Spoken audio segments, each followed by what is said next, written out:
aren't as necessarily sold on it. As much as we've got surveys that say that everybody cares about the environment, the research that we're doing seems to point out that on one hand, the majority of our respondents say we believe in a cleaner environment. When we start pushing them in terms of asking questions about at what cost, we start to see the resistance statistically. And the more that we price it, the greater that resistance. So, I think what ends up happening is that we have certain partisan political groups that exploit that and recognize that there's a group out there that if they, I don't want to call it phobia pushing, but if they push forward saying this is going to be damaging to our economy and so on and so forth, they start to get that group of the population suddenly thinking, okay, I'm going to support that party around that particular issue without the facts actually being out there. I think that we're in it, we recognize that there's tremendous economic benefits to becoming more green. But there is a population, there's a group of people out there that will not buy into that at this stage. But if you say to them, are you concerned about asthma? Are you concerned about your kid's health? They say, of course we are.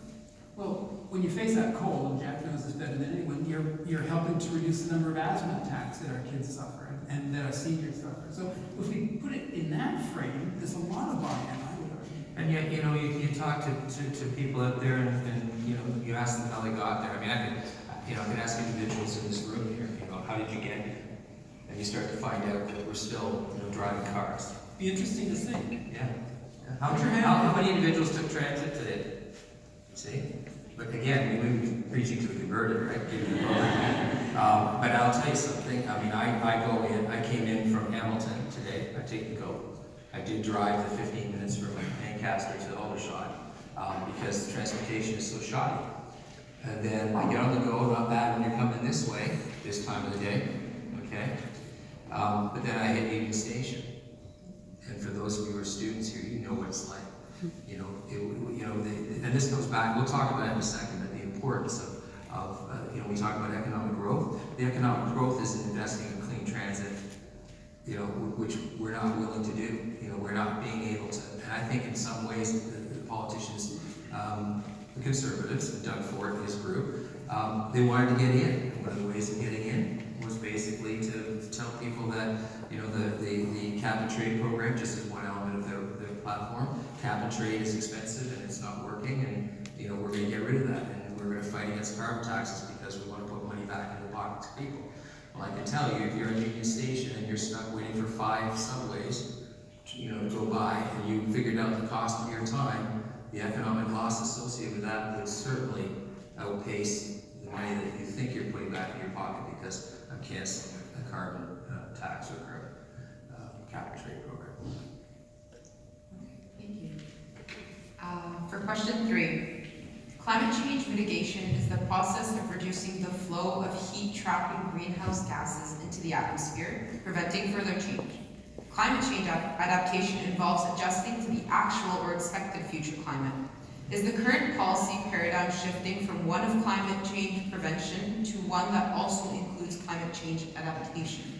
Does Ontario or even Canada have the right mixing of the two? If not, what are our next steps? Well, we better not be shifting only to adaptation because it's not adaptable to. The scale of the change that's going to happen as a result of not keeping climate change commitments in terms of reducing emissions, you can't adapt to it. It's civilization destroyed, right? And the UN Environment Program report came out yesterday. I spent like 4 hours on CBC radio across the country talking about it, so I had to read all 400 pages of that yesterday. So I'm very tired now.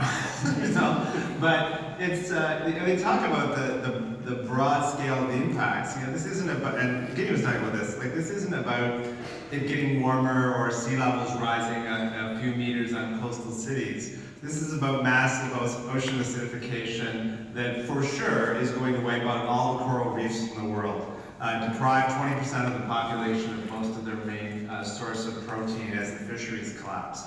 This is about not being able to grow enough food to ship to the world's urbanizing cities. You cannot sustain civilization with broad-scale collapse that way. People migrate, conflict results, war. You cannot adapt to that. You have to stop it from happening.